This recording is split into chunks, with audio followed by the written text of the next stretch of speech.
The name Rent Veil comes out of the King James Version of the Bible, Matthew, book of Matthew, chapter 27, verse 51. It says when Christ died and gave up the ghost, the veil was rent from top to bottom.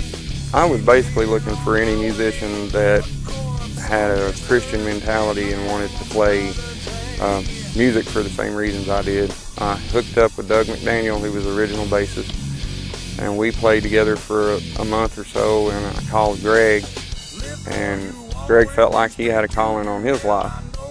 When we first started doing the death metal thing, and I dread coming to tell him and Doug that I wasn't the drummer for the band, because there was something that it wasn't clicking when we'd practice. And I dread telling him that it's something I had to do, and I told him that I wasn't a drummer for the band.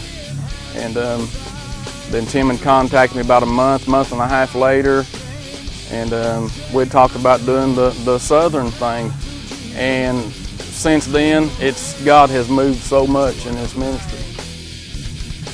We were together about 4 months before we had written 4 songs and went into the studio and recorded the Union demo. After the demo, we started getting offers for shows. We actually got an offer before we ever recorded to play for Raging Storm Records showcase during GMA or Dove Awards week in Nashville. Well, we've been together since November of 2007, and the opportunities that's being handed to us, we got to play Cornerstone, and that was an awesome experience. Everything has been, we hadn't seeked out for it, it's came to us.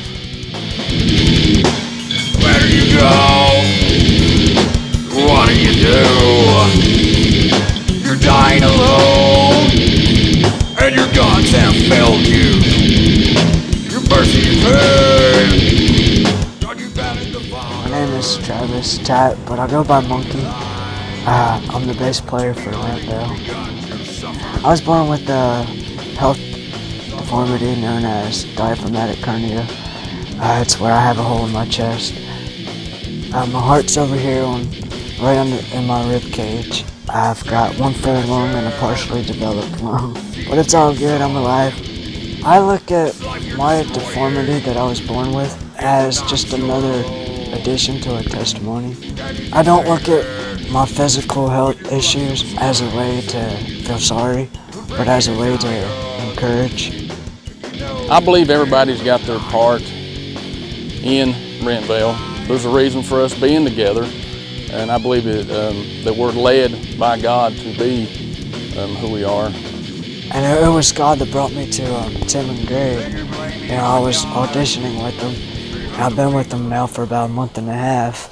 Everything's just laid right down the way I believe it's what God's wanting for me, and so every day I'm just being thankful. The more you spend time with anybody, or the more you spend time with God, you get to know them. And there's no way that you can know somebody unless you spend time with them.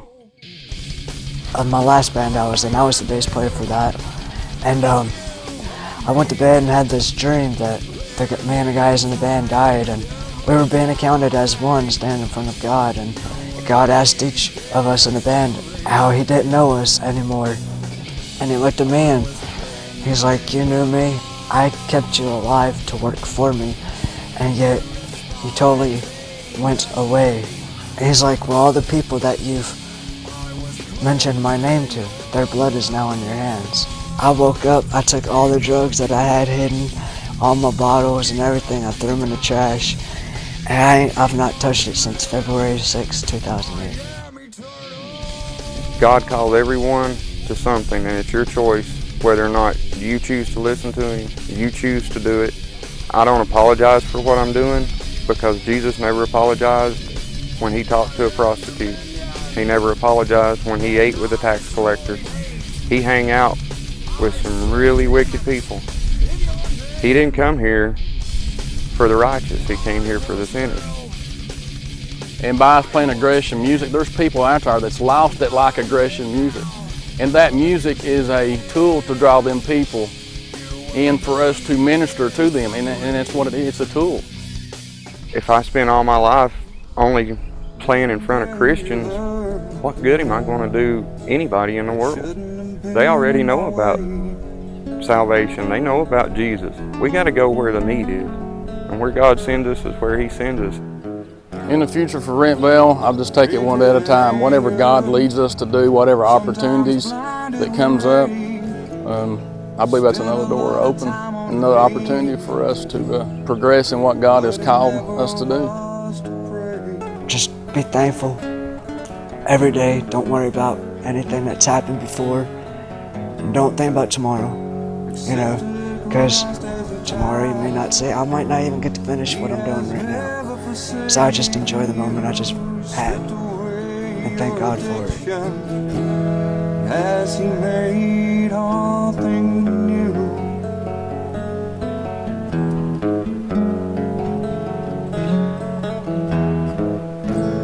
You know my words are true. Think of what He just brought you through. Jesus kept another promise.